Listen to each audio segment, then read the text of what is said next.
Good morning, everybody. It is Sunday, the 3rd of April. We have not just finished February, like I said last week. I still can't believe I said that it was the end of February and not the end of March, but we'll gloss over that and move on. Welcome back to the D3D4 Football Podcast, dedicated to all things Leagues 1 and 2. My name is Edward Walker. I am joined today by a pair of very happy Oldham Athletic fans. The first one being Chris Stringer. How are we doing, Chris? Morning, Ed. Yeah, a little bit hoarse this morning, but feeling very good about the result yesterday. How can you not feel good about a result like that yesterday? An away win as well is always really special, isn't it? Oh, it was, and the atmosphere was fantastic. It's my first away game since I've returned to civilization, and it was a good one. Acclimatising to life in now the coldest place on earth, which is Boundary Park, of course, more than Antarctica, as we say.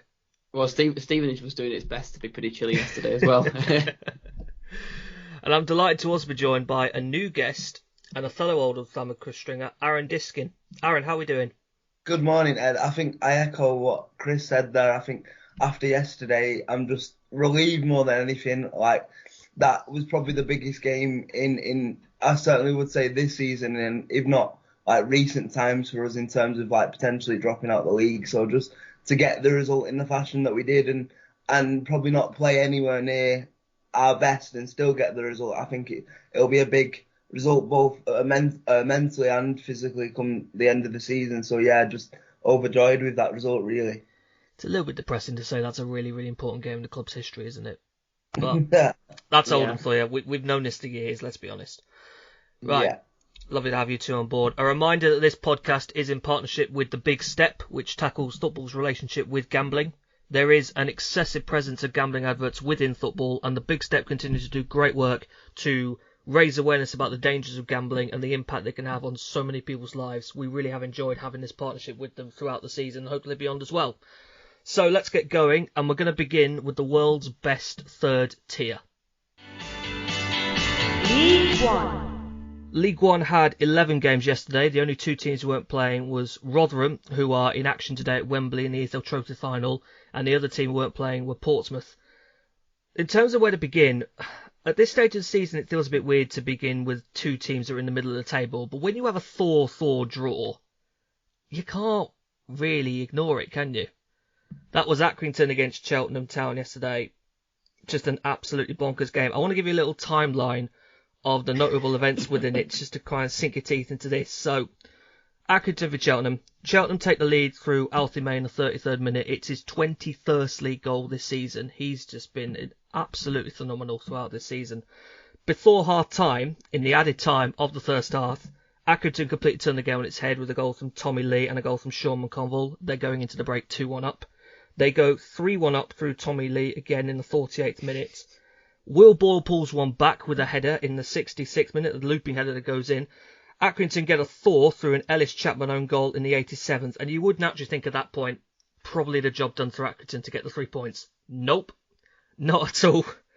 Callum Wright manages to bundle the ball home in the 90th minute to make it 4-3.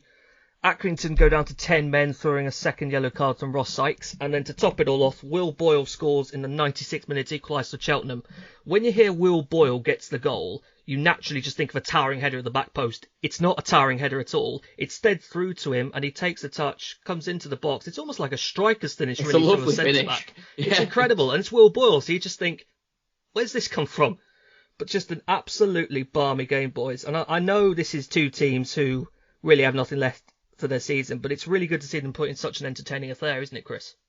Yeah, I think you summed it up there, though. It is a mid-table clash at the end of the season. The pressure's off them and the goals flow, and what a performance to put out for the fans. They'll have both sets of fans will have quite enjoyed that. I'm sure it'll be frustrating for Accrington to have sort of they'll feel like they've thrown it away with in the last 5 minutes. I think the winning goal was the 95th minute. But still, what entertainment. Manic. They're both involved in this very exciting battle for 12th place, as I'm calling it, to get that final top half spot. So you've got Cheltenham there, you've got Cambridge there, you've got Accrington there, you've got Charlton there, potentially Shrewsbury Town as well. I mean, the top half finish is a very good thing, especially to Cheltenham Town, who've just come out of the League Two, certainly, isn't it?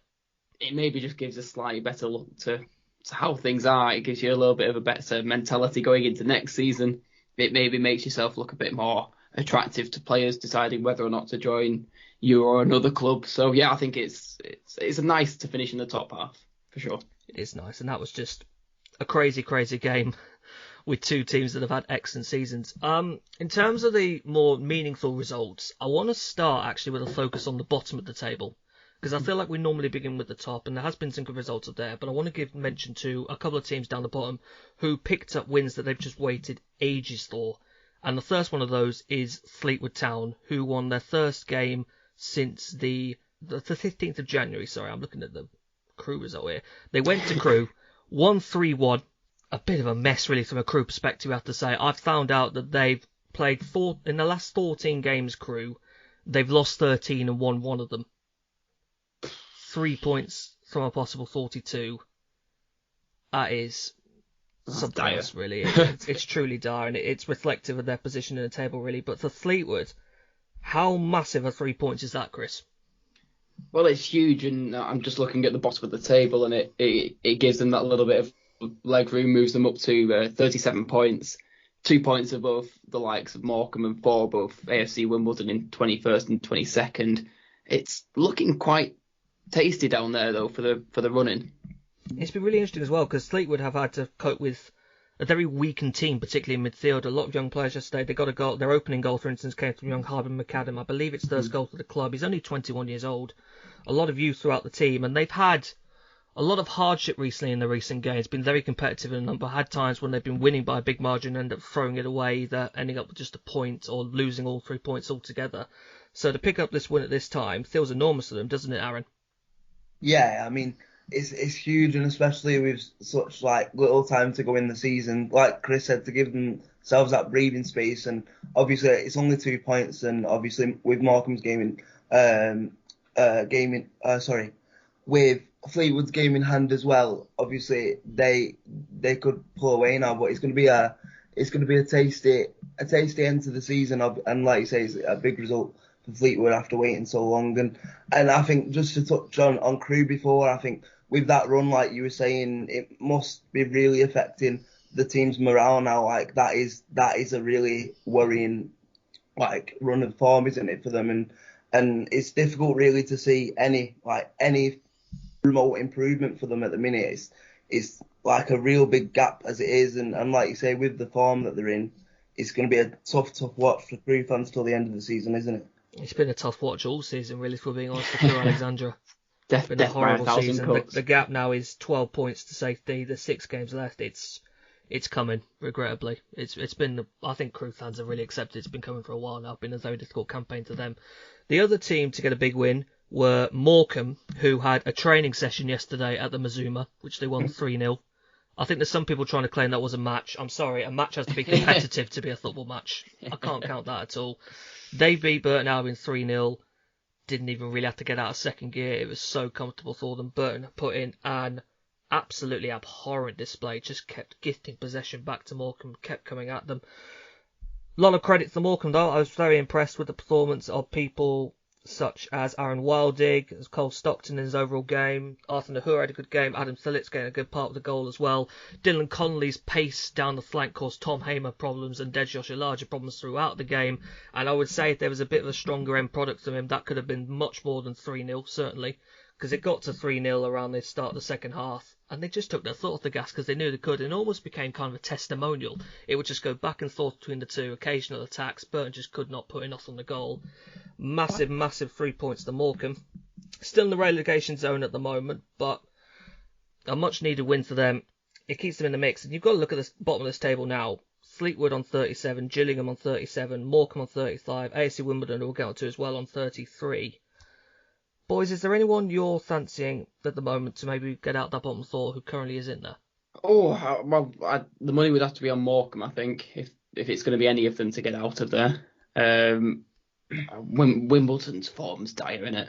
I mean, Morecambe's isn't much better, but the change of manager, the win yesterday, you think might just slightly change the mentality of them there. Yeah, I'd have to agree. I think Morecambe as well. I think have got some very decent players to be where they are as well, and I feel like they'll probably just have that little bit more fire and a little bit more hunger in the stomach after a result like that yesterday. And like, if I was going to pick one of the four, I think it would be Morecambe to get out maybe. Well, the run's an interesting one to them. They got to host Oxford United on Tuesday, another part of their Community Day project that they're doing. They head to Cambridge, they head to Charlton, they host Portsmouth, they head to MK Dons, and they host Sunderland. So it is a tricky looking run-in, you have to say. Gonna have to pull some results out the bag that you wouldn't expect to come. Yeah, but that's the beauty of these relegation runs. Oldham have been in that situation before. In fact, we're in it again in League Two. But I remember a few ones in League One where we were going up against playoff sides, promotion chasing sides, and pulling off sneak results. And if you go there, play your own game, stick a couple of dodgy tackles in, you'll come out with a win. is what I've learnt anyway. Well, there's a good chance we'll have to see whether that 3-0 win over Burton Albion is a confidence boost to Morecambe, or maybe 3 points that can help them in the pursuit as well. We'll have to see with that. Their win, coupled with AFC Wimbledon's defeat at Sheffield Wednesday, means Morecambe climb up a place in the bottom four. AFC Wimbledon yesterday went to a Sheffield Wednesday side looking to secure a playoff place, beaten 2-1, shipped a 92nd minute winner to Lee Gregory after being level. Killer. Very much a killer. I would say, you know, it does extend the winless run to 21 games in the league now, which is not good, and it is 6 straight defeats, but it is at Hillsborough to Sheffield Wednesday. Yeah, it's the last minute goal that's a killer. It's a killer, isn't it? It hurts that, but you got to look, you know, who expects to go to Sheffield Wednesday and take something at the moment, especially if you're down the bottom of the table? No, you're right, but I don't know. Those late goals really do hurt. They can take something you're absolutely right from being from holding their own for most of the match, but God, it's such a sucker punch. They can be a sucker punch. Like we were saying before, like a late goal, you don't know how players are going to react to that in the next game. It's either going to hit them hard and they'll be sort of on the floor feeling sorry for themselves, or they'll have to come out and have fire in the belly to be determined to put that result right. So it'll be interesting to see how they react now from that result, because like we as Oldham fans, we've had a lot of that. we're late goal specialists. Yeah, a lot of that, and it's been hard. It's been hard to try and pick yourselves up and go again. So it'll be interesting to see how Wimbledon do for sure. Yeah, the big story with AFC Wimbledon during the week was around the managerial section. We had quite a good discussion on last week's pod about Mark Robinson, whether it was the right decision maybe to keep him on or to change and try something else. And there was originally support from the boards towards Mark Robinson, but after their defeat last week, that changed. He's been moved on. They've got to try something, haven't they? They have tried. They've gone through it. And they've gone with Mark Bowen, who may be familiar to people who were following the Championship a couple of years back. He was the one who had a sporting director role at Reading back in 2019 and ended up succeeding Jose Gomez when he was sacked as manager. He was originally tasked with creating a short list of managers for the people to take that Reading job, and ended up getting offered the job himself, which he ended up taking, which was quite an interesting situation at the time. I recall that he had a pretty good spell with Reading. They were in relegation trouble at the time, and he ended up taking them out of trouble into a respectable mid-table finish before being replaced by Veljko Paunovic in 37% of his matches. 2020. Yeah, a decent run. I don't know about you boys. I kind of like this one to Wimbledon. I feel like they need to try something different to what there is. I don't know a whole lot about him, but he's done it at a higher level. 37% for a relegation struggling Reading looks like a good return to me. It's as good as punt as any at this point of the season, I think. Yeah, I would say, like we were saying, they needed to do something. They needed to get some fresh ideas in there, and obviously, like Chris said, if he's done it at a higher level like the Championship, then I think it's worth that risk. Obviously, in the bottom four as it is now, so if he keeps them up, he'll be regarded as like a good punt, really. So I think they needed to do something to change things up. So it'll be interesting to see how he gets on. Yeah, they have nothing to lose, do they? They've lost. How many have relegation to lose? Is what? Well, no. But what I mean by this is they're without a winning. Is it 21? Is it or something ridiculous? It's 21 in the league. Yeah. Yeah. You know, if they stick with the current manager, you get more of the same. If they mix it up, they've got a chance of turning things around. So, in that sense, there's nothing to lose. Charlton at home, MK Dons at home, Crewe Alexandra away, Wycombe Wanderers at home, Fleetwood Town away, Accrington, Stanley at home. There's the possibility there. It's a nicer run in than Morecambe. It's nicer. Yeah. You definitely look at those Crewe and Fleetwood days as good opportunities. Potentially Accrington on the last day as well, depending on the situation we find on Saturday of the season. Wimbledon have been that team really well known for just hanging on. I think they've secured 20th spot in 3 of the last 4 seasons. It's feeling like it's become their position at the table. So maybe they get under Mark Bowen. We'll have to see. But I feel kind of confident about that Mark Bowen appointment. We'll have to see. Another team down the bottom that played away against the current playoff side was Gillingham. They went to Sunderland to face them at the Stadium of Light. A lot of near Sunderland moments, but eventually the goal came in the 95th minute from Nathan Broadhead. A brilliant Nathan Broad header, as I'm calling it. If you're a Gillingham fan, that's going to hurt a bit though, isn't it? I feel for Dave. I really do. That is horrible, and it's such a long trip as well. Yeah, 7 unbeaten now for Sunderland, who are up into the playoff spot, still fully in that mix. The playoff battle, which we'll get into a little bit more with the next coming results, it's going very well for Sunderland.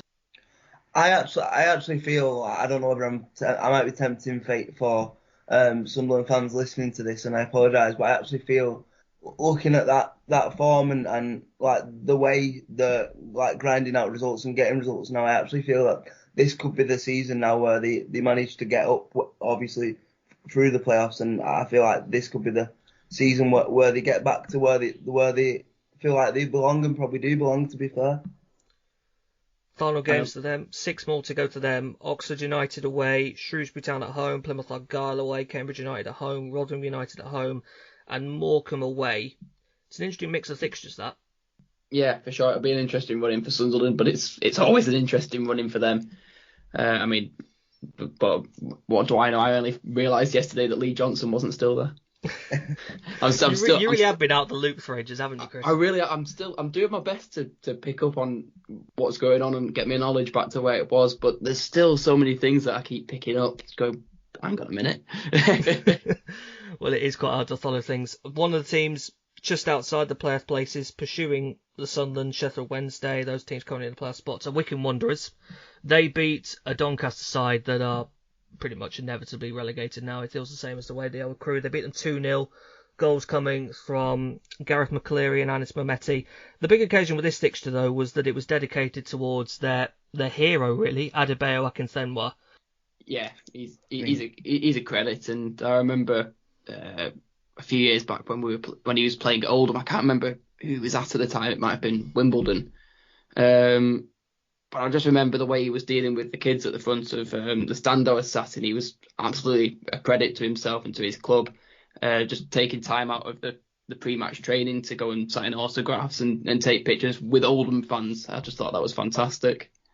And I feel like what's special with Akinfenwa for me is obviously over the years he's built up a big brand for himself and done well with that. But the way he speaks in interviews for me is so refreshing, and you can see even at his age, with all his experience, he still absolutely loves doing what he does, and he's just like a joy to listen to, and he makes football fun, I think, and I don't think there's a lot of them characters in the game at the minute, and I think he's been a credit to obviously Wycombe, but obviously in his whole career as well, and it'll be interesting to see if we see any further of him after he finishes his career, or see what happens with him, really. But he's been a wonderful character to watch over the years, and yeah, it'll be interesting for sure.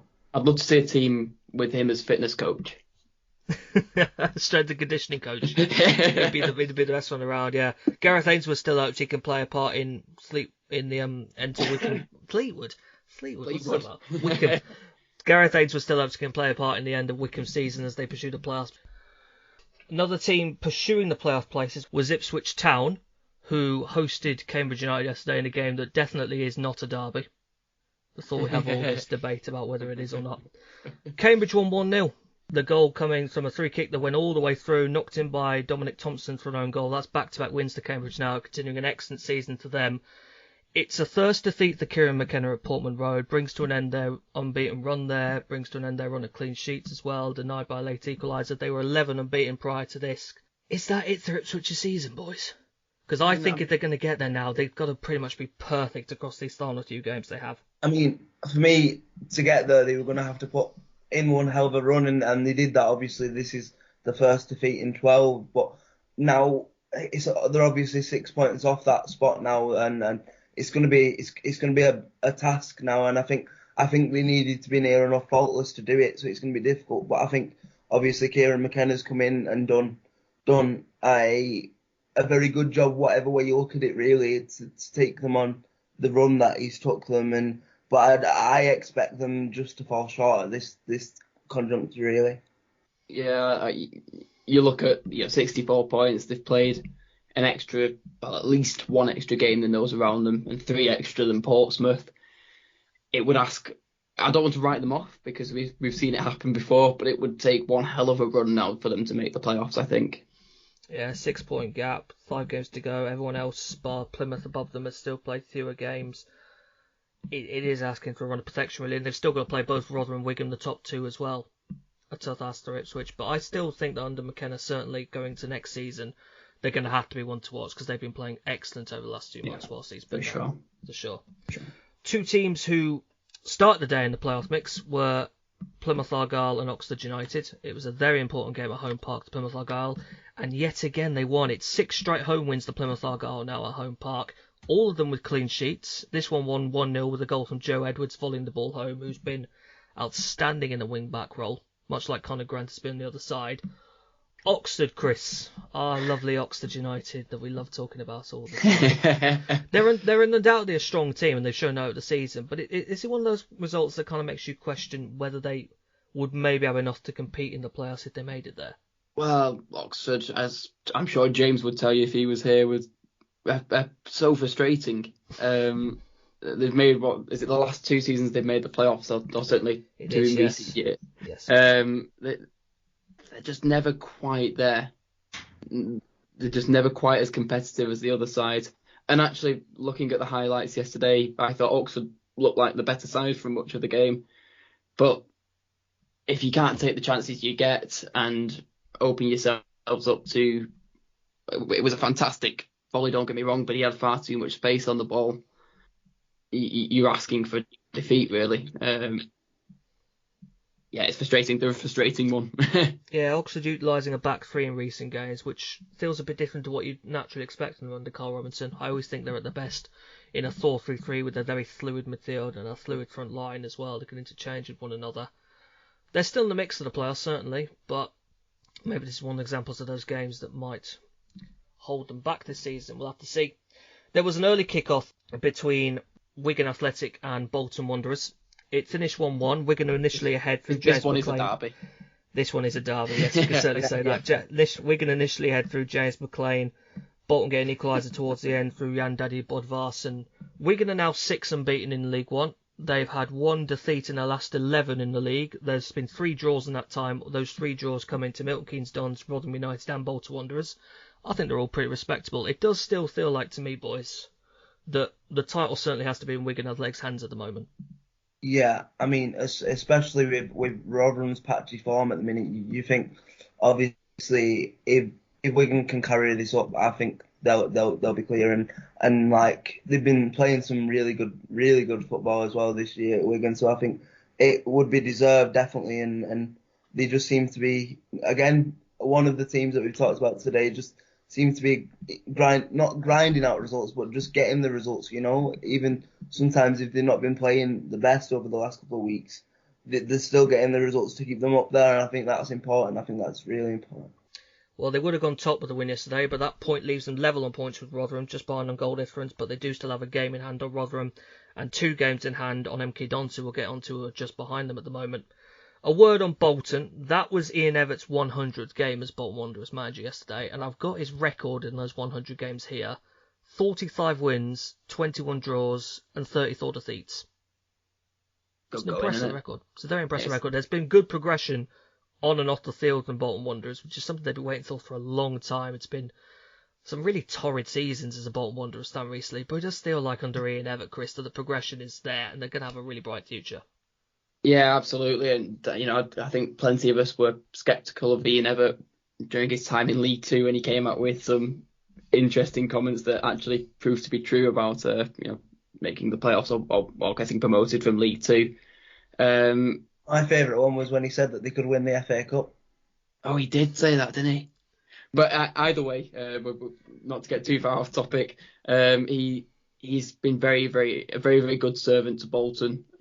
He's very much transformed their style of play and progressed them to actually a solid mid-table team that's looking upward rather than downward now in League One. And from the state they were in a couple of years ago when they very nearly ceased to exist, it really is quite nice actually to see Bolton returning to where they really should be.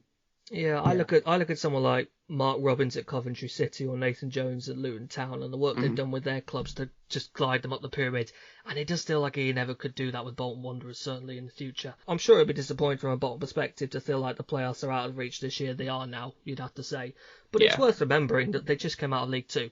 And to come out of League Two, to come into a League One, which we always knew was going to be super competitive and super strong at the top, and to find themselves in a comfortable top half position, I think is nothing to be ashamed about at all. And they've played some really attractive football as well along the way, and I think that's important because obviously Ian Evatt talked about obviously completely changing the style of play at Bolton, and I think he's done that for the better because I think they're actually playing some really good stuff, and I think if I was a Bolton Wanderers fan, I'd be very optimistic for the future. So there'll be one to keep an eye out for next season, definitely, I believe. Yeah, good, decent result for them. You'd probably say in the end, a 1-1 draw with Wigan. The team currently just behind Wigan are Milton Keynes Dons, and I just want to bring up their form since the 25th of January, and I've got it here, okay? Win, win, win, draw, draw, win, win, win, win, win, draw, win, win. They are the most informed team in League One right now. If there's anyone who's going to pursue those top two places, we've known for a while it's going to be them. And they are looking seriously strong. They played Shrewsbury Town yesterday at Stadium MK, 1-2-0. Goals coming from Mohamed Issa and Scott Twine. Scott Twine is putting up numbers we haven't seen at MK Dons since Dele Alli. And he did all right for himself. That setup for Mo Issa's goal. Wonderful. Just magical. Absolutely fantastic, wasn't it? Do you guys think they could take one of those top two spots? They're in such good form at the minute. You wonder maybe about Rotherham. Wigan still feel like they're the favourites to the title. Rotherham are hiccuping, you might say. And I think if anyone's going to steal it, it'll be MK Dons from Rotherham. Well, the thing is that looks fairly favourable for MK Dons. They've got a host crew. They go to AFC Wimbledon. They host Sheffield Wednesday. Travel to Oxford, host Morecambe, and travel to Plymouth Argyle. So there's a few tough tests in there. But the way MK Dons at the minute are playing, you could easily fancy them to get all the points. Yeah, definitely. I mean, like Chris said, and I touched upon it earlier as well, with Rotherham hiccuping and stuttering a little bit, I feel like MK Dons are just kind of waiting in the wings to take their chances, and they're keeping up the pressure. That's the best they can do at the minute, and they look quite an unstoppable force at the minute, and playing some really good stuff, and obviously Scott Twine is pulling up an incredible season, so that'll be a really interesting one to keep an eye on as well. Indeed, really worth keeping a good eye on them as we come towards the end of the season. One other result in League One yesterday was between two mid-table sides. Charlton Athletic, who previously won 3 in a row, beaten at home at the Vale to Lincoln City. Red cards to both teams in this game. A bit eventful, losing Alex Gilby, the 2 yellows, Charlton in the first half. Morgan Whittaker getting sent off after originally scoring for Lincoln, but they hold on to the win after going 2-0 up through Anthony Scully, with a very typical Anthony Scully goal just coming in off the left and just whipping the ball into that far corner. Fantastic from him. James Stockley pulling one back to Charlton towards the end. Lincoln, they're safe now, would you say, boys? Yeah, I think so. It would take a disaster for them to get dragged back in, I think. Yeah, up to 45 points now, 10 points between themselves and 21st. It's kind of always been felt that Lincoln would secure the survival. It's been a relatively poor season overall to them, you'd have to say, especially compared to last year, but it feels like they've got enough of the results to keep themselves out of trouble, you'd have to say, certainly. Definitely. We'll finish that off with the League One table. Rotherham top at the moment, play today at Wembley. They're on 80 points from 39 games. Wigan are on 80 points. 38 games played, so it still feels like there's a chance for them to overtake, but you've got MK Dons lurking right in the background. They're on 79 points from 40 games, going so strong. The playoff places finished off with Plymouth Argyle, who are on 77 points from 41 games. Sheffield Wednesday, who are on 72 from 40 games. Sunderland, who are on 70 points from 40 games. Just outside, you've got Oxford United and Wycombe, both on 69 points from 40 games. And then a bit of a gap to Ipswich with 64 points from 41. Playoff race is still just looking absolutely exceptional at the moment. Down the bottom, Crewe Alexandra, continuing just a horrible, horrible season, really. 25 points from 40 games. Doncaster, 30 points from 41 games. And then the interesting part of the table, you'd have to say, in terms of the bottom, AFC Wimbledon, 33 points from 40. Morecambe with that win, 35 points from 40. Gillingham with that late defeat, 37 from 41. And Fleetwood with that win, 37 from 39. Plenty still to play as we enter these final 2 weeks of the season, boys. Going to be very good. It's going to be a tasty season for sure. And, like, I think these are obviously for neutrals. These are always the best seasons when there's plenty to play for at both ends of the season table, and it's going to be a joyous couple of weeks for the neutrals in League One, definitely. It often is in these lower leagues. It's why we love it so much and enjoy it. Okay, let's drop down and take a look at the world's best 4th tier. League 2. League 2, we had 11 games, the only 2 teams not playing, one of them being Sutton United, who will play Rotherham United today at Wembley in that EFL Trophy final. Wow. And the other team not playing will be Crawley Town. I'm going to begin, boys, at Stevenage. Stevenage v Oldham, and I'm going to let you take the floor. Stevenage 0, Oldham Athletic 1. I'd imagine we're pretty happy. I'm relieved. I think relieve's the key word there. Yeah, it was an interesting match. I think Stevenage probably the better side for a lot of the match. Missed, I think, 2 very clear opportunities, arguably 3. But our defence mostly stayed strong, especially Cal Pegiani alongside Sutton. I thought they made a really good duo at the centre of our positions yesterday. Our goal was a really nice bit of counter-attack. Clark pushing forwards, Hopcut on the opposite wing, and a fantastic looping header over Pym. I'd have been really quite frustrated if I was a Stevenage fan, because, as I say, they really should have got something out of that game. But I was proud of the way that Oldham held strong throughout the match, and we came away with the win, and the fans were fantastic, and it was just a wonderful away day to be a part of. Yeah, it certainly does feel, looking at how this game worked out, that it's had a bit of a smash and grab from an Oldham perspective, certainly, which is... I think a smash and grab... You welcome the 3 points however they come, don't you? I think a smash and grab would maybe be the wrong sort of phrase, but Stevenage probably edged it on quality, but we managed to be a bit more clinical with our chances. To be honest, I feel like Steve Evans summed it up perfectly. I think they probably had maybe 5 or 6 what you would count as like big chances and failed to put any of them away. And then obviously we only needed 1 chance. And he said in his post-match, Oldham turned up to Stevenage today in balaclavas and stole the 3 points. Yeah, but I think that's rubbish though. I don't think we did steal the win. I think we would. I think that makes it sound like Stevenage had was sort of running a barrage on the Oldham goal, and I don't think that's the way it was. They missed a few sitters, but Pegiani ran the aerial game. Rodgers did well in goal, and we looked threatening on the counter attack. Yeah, I just want to mention as well just a couple of things. I think the 2 games that he was out suspended for shows how vital Pegiani is to this Absolutely. team. How much more comfortable and defensively sound we are with him is crazy. The man just sticks his head anywhere. You know what I mean? He's an animal. Crazy. And then I feel like what's important as well, somebody made a good point like this on our Twitter last night.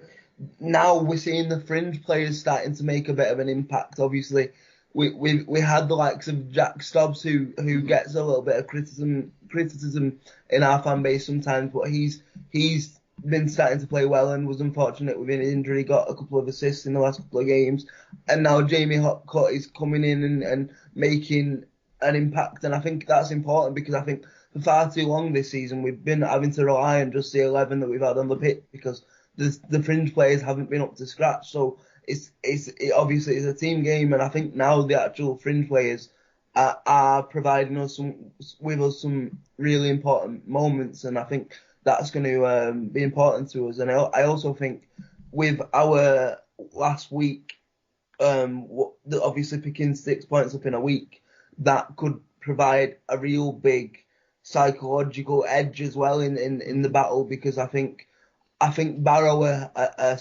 obviously we'll touch upon it in a second, but I think Barrow are slipping really badly, and I think obviously if we can keep them in our peripherals, there's a long way to go, but I feel a lot more confident now maybe about our possible chances of surviving the drop when it looked impossible when Chez first came in. So I can't say enough for Chez and his coaching team and the players at the minute, really. We were on 18 points when Chez came in. Yeah.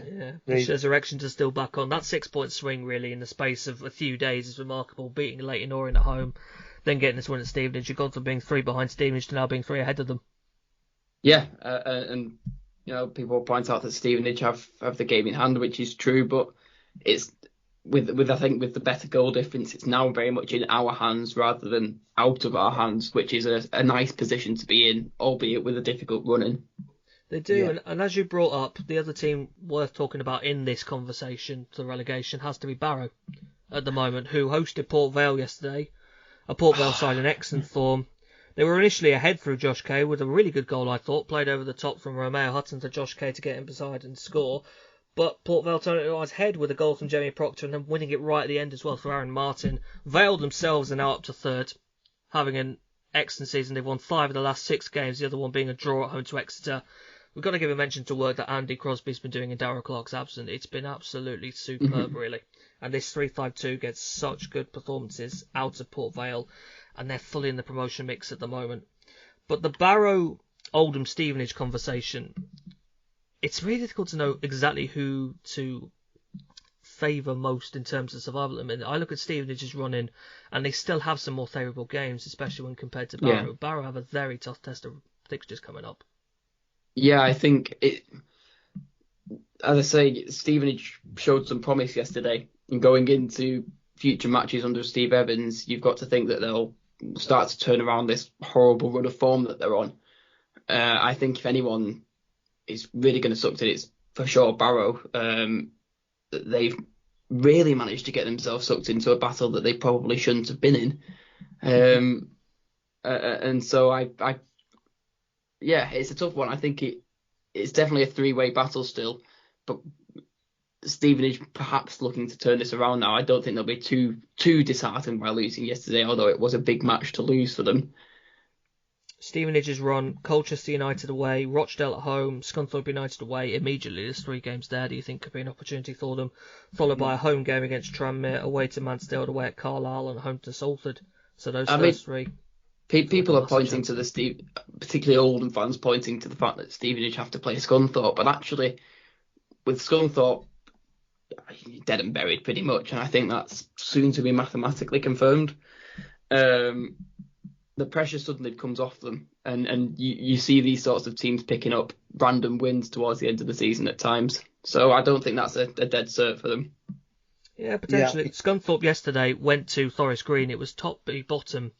Although it didn't really look like it was. It was actually a much more competitive game than people were probably expecting. Forest Green did get the 1-0 win with the towering Dan Sweeney header off of Nicky Cadden-Cross, who's just considering an exceptional season at the left wing-back role. I quite enjoyed seeing the highlights and seeing Forest Green rocking out in their usual green kit and Scunthorpe playing, their goalkeeper playing in a neon green kit.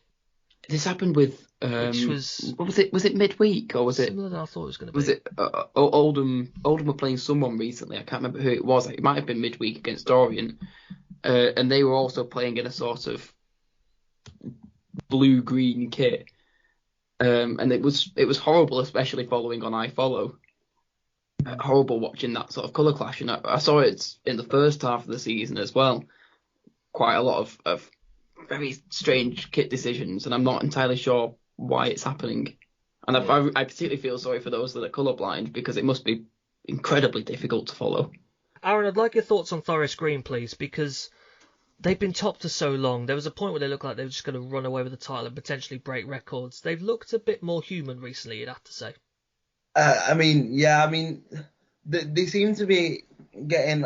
I don't know whether taking the foot off the gas is probably the right expression, but like you say, I think they're faltering a little bit, but I still back them to get the job done. Like there's a 9 point gap now in the top three, and I expect them to follow the job through. Obviously, they're faltering a little bit, but I think they've got enough quality. I mean, Rovers fans are probably a little bit worried. Obviously, top goal scorer Matty Stevens went off with an injury yesterday, and we'll have to wait and see how long that is for. But I still fancy him to see the job out, really. But I just think that they're faltering a little bit, maybe taking the foot off the gas, but they'll probably just have enough to see it through in the end, really.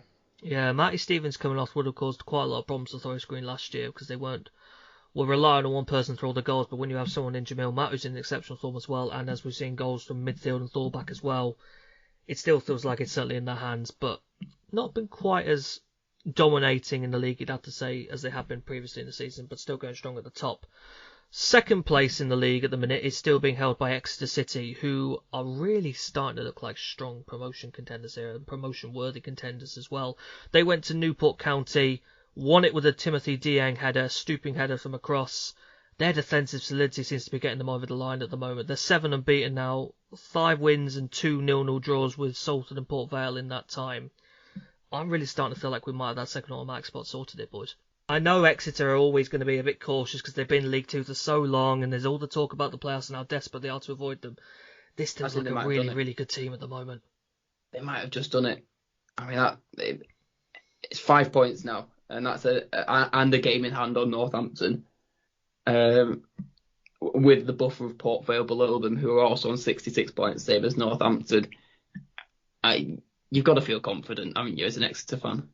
Yeah, there's a good reason to. You look at the last 2 games, still nasty, certainly going away to Northampton at home to Port Vale, but going before it, they head up to Carlisle, host Colchester, head to Tranmere, host Rochdale and host Barrow. If the opportunity's there to wrap things up before the end of the season, they absolutely could take it. Really strong team at the moment. And they have that, as I say, that nice little bit of leeway to drop a few points against Port Vale and Northampton as long as they do the job against the teams lower down the table. It's a very strong position to be in. Yeah, very strong position. I'm feeling quite bullish about them potentially taking that spot. We'll see what happens, certainly. Another interesting game at the top was at Field Mill between Mansfield Town and Northampton Town. Mansfield won 1-0 with a goal from Ollie Hawkins scoring from a corner. That is 11 home wins in a row for Mansfield Town. That's a record. The record they broke a while ago. Yeah. They broke the record with 10, and they're breaking it even more now. It's the season they've had. Chris, I don't remember where Mansfield were when you headed off to Antarctica. I don't know if you remember yourself. No, I'm not sure. They might have just started on a little run, but what they've done since is just... They were definitely... Incredible. They were definitely closer to discussion with Oldham than they were discussion with the playoffs. There's not just discussion with the playoffs at the minute, it's discussion for promotion because they've still got 2 games at hand on some, or at least one. And this, as we say, this playoff battle at the moment we always knew it was going to be tight, but you currently got 3rd on 66 points, 4th on 66, 5th on 66, 6th on 66, and then 7th on 64, and the team just below that as well. There's 5 points between 3rd and 11th. Crazy. What a division. Incredible division. And a brilliant win for Mansfield and one for Northampton. We discussed last week about kind of whether we feel that convinced about them for automatic. It's games like this that they really need to win. They ended up with 10 men after losing Paul Lewis to a pair of quick-fire yellow cards as well. Really difficult to judge Northampton because I don't put them at quite the same level of strength as I maybe do an Exeter or a Vale or a Mansfield at the moment. Yeah, I think you're right with that. But as we say, I mean, I still can't get over how tight this playoff run is. It's something you really have to marvel at rather than comment on, isn't it? Because you can't just predict what's going to happen with it. There's so many twists and turns on the horizon, you have to deal with it as well. Yeah, absolutely, and I'm hoping we can stall Port Vale's promotion push next week. I don't think I'd like to hear that at all. Port Vale have got another game as well midweek, which is a very important one to them as well. One of the teams on 66 points in that ridiculous playoff battle is Bristol Rovers. They came from behind to beat Bradford City at the Memorial. I'm still not over this. Chris is loving the fact that Joey Barton's got Bristol Rovers into promotion contention. I'm still contention. not over this. He's loving it, really. He secretly loves it. Bristol Rovers, showing what they're about, really, is such a strong side. When you've got that front line of Harry Anderson, Sam Nicholson, Aaron Collins, Elliot Anderson. Elliot Anderson, I think, has been one of the best picks up of the January window. I think he's a player who just looks a cut above the level at times. Equaliser yesterday from Sam Thinley was vintage Sam Thinley. A cracking hit from range as well, and then bundling it over the line through young Connor Taylor, who's a centre-back they've had impressing on loan from Stoke City throughout the season. What do you think about Bristol Rovers, Aaron? It's a surprising one for me. I wouldn't have had them up there at the start of the season, to be fair, but they look strong and they look like they're getting stronger now. So I think looking at the stats from yesterday, they fully deserve their victory, and it looks like Barton's got them playing, like you say, playing some nice football, and that front four is a very scary prospect for any defence at the minute. So yeah, it's a difficult one to touch upon, really. It'll be interesting to see whether they can continue this form till the end of the season. But the way they're playing now, there's nothing to tell you that they won't, really. So yeah, I think they're impressing at the minute. It's just whether they can keep this up, really. A little while back, I thought the cut-off point for this promotion battle that we're talking about was 10th, with what I believe was Mansfield Town at the time. I think we actually have to add an extra team into there now, because Salford City are in absolutely phenomenal form. They went to Hartlepool United yesterday, won 2-0, goals coming from both the fullbacks, Corey and Darby, who's on loan to Ipswich Town, and then a cracker from range from Jason Lowe, who's playing at right back as well. They have won 4 straight games in a row. They are 11 unbeaten. They are 2 points outside the playoff places now with a game in hand. I was originally thinking Salford might be in contention to the playoffs. I begin to think they could be in contention to automatics, boys, with how tight this is. Well, yeah, I've been lucky enough to see quite a lot of Salford over the last couple of years, and this feels like a completely different Salford side now under Gary Bowyer, and it feels like they've got an extra little bit of steel about them now, and like you say, I fancy them maybe to sneak into the automatics, because they're on fire. They're playing some really good football, obviously. 10 games without defeat and 4 in a row now, and yeah, I just think this is a different Salford side, and I feel like this is the year that they could finally get what probably the owners have been destined for now for years, and this is the season I expect them to push on. Yeah. Salford have had an issue with stringing wins together all season, but now they've started doing it, and it's almost in some cases the perfect time to do it as well. You've got a consistent 11 now as well in this 4-3-3 setup that includes Ashley Hunter, Matt Smith, and Brandon Thomas as Santos front line, and you two will know more than anyone how good Matt Smith can be at this level. Just to have somebody of that height and that presence in the box, I think that's something that Salford have missed for, well, obviously the years that they've been trying to get promoted now. Obviously they had Tom Elliott, didn't they? And when that first happened, I thought that could have been their target man, but obviously it didn't quite work out in that way. But obviously Matt Smith has hit the ground running now, and he's got a really good goal scoring pedigree at higher up. So yeah, for Salford, it's very important, I think. Yeah, it's been an excellent it's signing. still the turnaround of Matt Smith's career is still really a story that's not spoken about enough. It's fantastic. When he was at Oldham, he was really quite struggling under Paul Dickov initially. Was set to go on loan. Macclesfield was talking about taking him on loan for £50 a week. And then suddenly Tony Phillips comes into the dressing room with Paul Dickov and has a word with him to basically run at the ball when it comes into the box, and he's been doing that ever since and has gone on to do it at the highest level in English football. And I think that turnaround from going into the oblivion of non-league football to now being a well-established EFL player at even a higher level than this is really fantastic, I think. Yeah, definitely. And I don't think I think what obviously really put him on the map as an EFL player all them years ago was that FA Cup run we had, and Yes, the Liverpool goals. yeah, the goals that he got against Liverpool, and then Everton to get as a replay. That's what really put him on the map, and to see him just go from strength to strength from there is obviously really good to see. And it's another really story about that you don't have to have the perfect footballing background or career to fire on your career. Yeah. You can do it the unconventional way, and like we said, I think he's done perfect. And came into the game relatively late, didn't he? Yeah.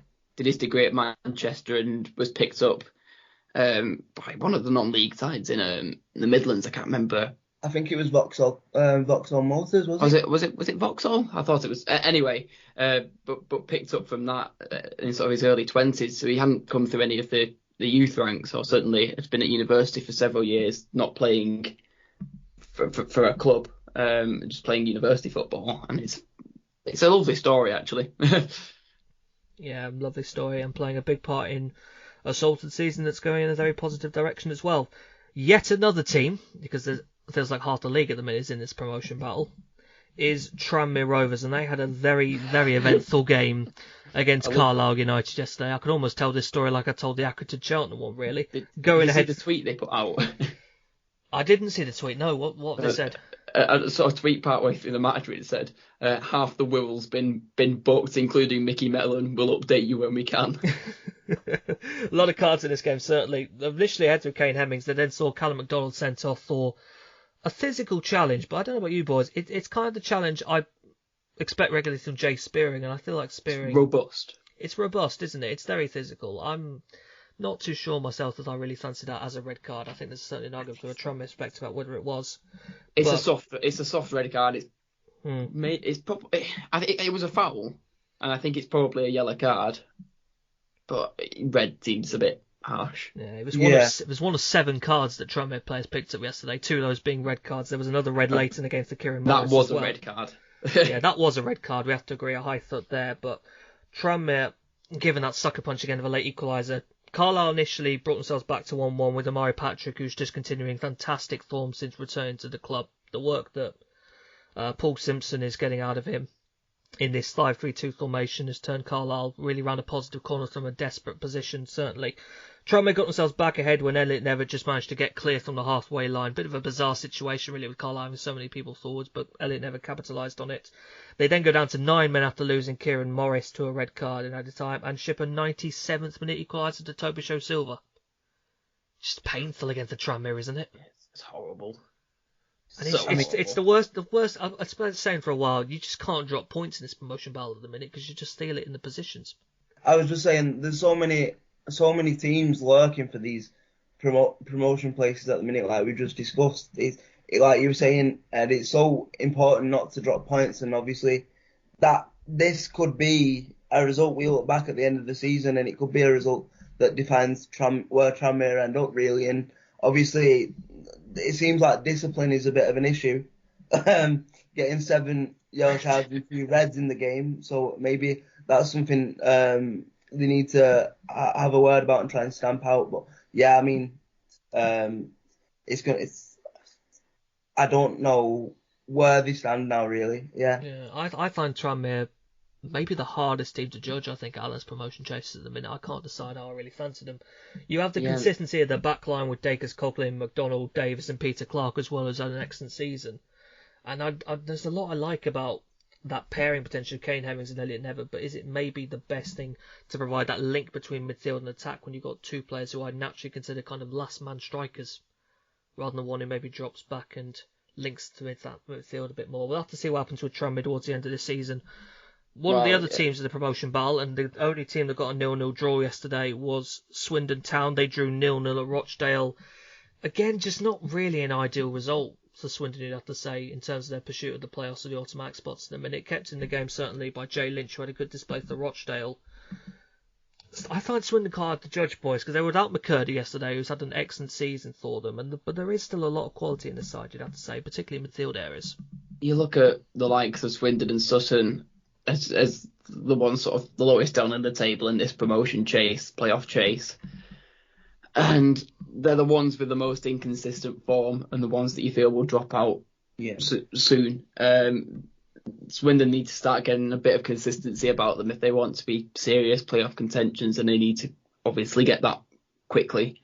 I agree it's tough to judge, but going off their form at the moment, I think they're looking like they're starting to peter out of this chase. It would be a shame to miss out, but I think it's also worth very well remembering what Swindon were at the start of this season. Just nowhere. And they've assembled a squad under Ben Garner that have played some excellent football this season, and really do feel like they're having a bright future, certainly under Clem Morthuni. Boys, I little mentioned the Rochdale, your neighbours. Can we call them neighbours in Greater Manchester? Yeah. Call them neighbours? Yeah. Rochdale, they kind of had a bit of an underwhelming season, really, haven't they? Under Robbie Stockdale. I mean, for me, with Rochdale, it was always going to be a risk, wasn't it? Employing somebody with no real prior managerial experience, and I think that sort of risk hasn't really paid off. I feel like a lot of Rochdale fans I speak to kind of did what we did 4 years ago and thought, we've come down, but we'll be one of the favourites to go back up, and they've sort of underestimated how competitive this division is. But having said that, I feel like Rochdale's side and squad is a lot more talented than where they are at the minute, and I think, I don't know, obviously they're the draw specialists in this division, and they've just been too inconsistent and drawn too many games really, and they're not scoring enough goals either anymore, and so I think overall it's been a poor season for Rochdale, and it'll be interesting to see what happens in the summer, whether they give Stockdale another season to sort out, or whether they try and go down a different, more experienced approach maybe. I wonder if this formation they have really gets the best out of the personnel they have, because there's a lot of talented youngsters in the team I really like, Chris. Yeah, for sure. But also I think it's important to consider when discussing Rochdale the difficulties they were having last summer off the field. It's a difficult season for them for sure, and disappointing. But I don't think they're really at risk of relegation, barring a huge collapse. So I think it's a case of regroup, and they can actually start to, at least as I understand it, the ownership issues seem to be mostly resolved, unless they've taken a big kick that I've missed. So I think get themselves through to the summer, and then they can start to regroup. I think discuss with Robbie Stockdale to see if he's up to the task of another season, and back him in the summer, which they struggled to do last summer for obvious reasons. Yeah, that 2-0 win over Carlisle in midweek and that draw today really gives them the 4 points you have to say, secures safety to them. Likewise with Colchester, who picked up another win yesterday. They went to Harrogate Town, initially fell behind to Jack Muldoon, but turned it around within the first half with goals from Freddie Sears and young Noah Chilvers, who is a player that I really just think needs to be watched very well. There's some great young players in Colchester United, and I'm really excited to see what can happen with them going into the near future as well. The final game in League Two to talk about as well, Walsall against Leyton Orient, two teams with new managers, Michael Flynn and Richie Wellens. Boys, what do you fancy for Richie at Leyton Orient? Because I know you lot have good opinions of him. So, in terms of Richie and the Oldham fan base, I think you can get as more divided as you can get. I think, Chris, would you say? Like, there's some people that believe, obviously, with him having the relegation on his CV, it doesn't look good for anyone. But obviously, we know the truth behind that relegation was probably definitely the ownership issues, in my opinion.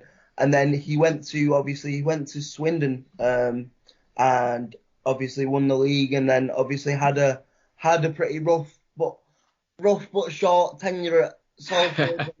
And was probably, I would probably say, fired way too early, to be honest, for him to stamp his authority on. And then obviously comes into this Leyton Orient job and was been playing some really good football, and obviously did he win his first two before he played us, I think? He'd been unbeaten in 6 prior to playing here, and I still wonder about that 11 to Leyton Orient. Well, I think some questions. Maybe am I looking too much into that? Because it did look weaker than normal, that Orient team, to that game. I mean, in midweek. Yeah. He said he made a few changes because he's trying to figure out his squad for next season. I know Stevenage fans think there's some great conspiracy. Yes. I think he was genuinely just trying. They're Was a it his mid-table. decision to send Lawrence Vigor up in the last minute for that corner? Did he really need to do that? I don't think there's any great conspiracy with this, though. I really don't. I think and the just thing stoking is, the fire. I think why not send him up in the last minute? It's a bit of They've got nothing to entertainment. play for, though. Yeah, It's not like a play for promotion. exactly. So the fans love to see it. Well, It's a bit of entertainment. That's a reason to do it as well, because like if he would have scored the header, could you imagine the headlines? You know what I mean? So imagine Leyton Orient fans in the trendy end. It was a risk that didn't pay off, and like that's just the way it is.